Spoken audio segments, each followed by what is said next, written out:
Awaken introductory lesson 20, the space between motivation and response. Welcome to day 20 of the Awaken introductory course. If you've been practicing regularly up to now, even just for a few minutes every day, you've likely begun to experience some subtle shifts in the way you're thinking. Perhaps you've noticed thoughts more quickly.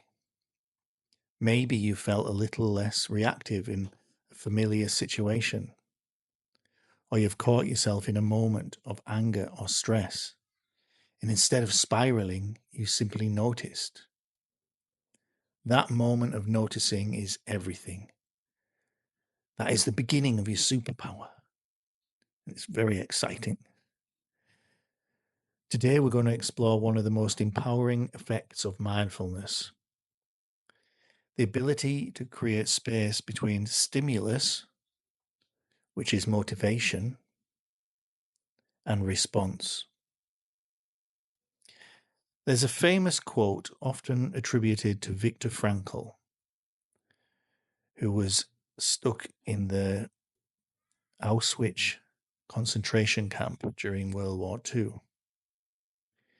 Between stimulus and response, there is a space. In that space is our power to choose our response. In our response lies our growth and our freedom. End of quote. Mindfulness is what creates that space. And this Awaken introductory course is attempting to teach you to be able to create that space by yourself. Here's how it works. Something happens, a difficult conversation, a piece of bad news, an uncomfortable sensation in the body, and the automatic mind wants to react immediately. Anger flares up, anxiety rises. Your brain might be telling you a story that begins with, "Oh, this always happens to me," or "I can't deal with this." But if we've trained even a little, we may notice that this reaction is just that. It's a pattern, not a command. And with mindfulness, we begin to catch the moment before the reaction. We begin to see, oh, this is anger, or this is fear, this is worry. That moment of seeing clearly is the space Frankl spoke of. It's where we can choose something new, where we can take a breath, speak gently instead of harshly, or say nothing at all. And remember, we can always begin again. Even in the middle of a conversation that's not going well, we can begin again at any moment. And that's wonderful to know. And this is where our inner transformation becomes outer change.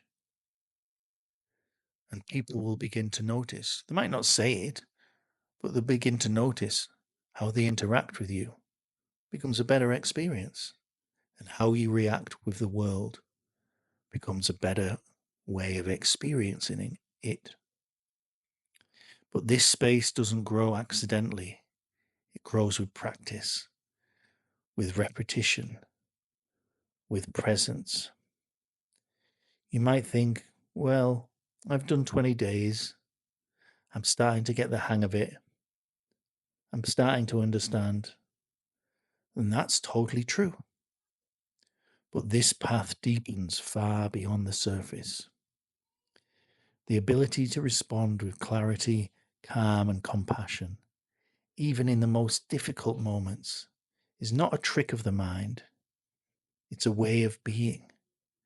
And the longer you practice, it becomes a way of being. It becomes who you are. And it becomes possible only when we continue to train the mind and work on the mind.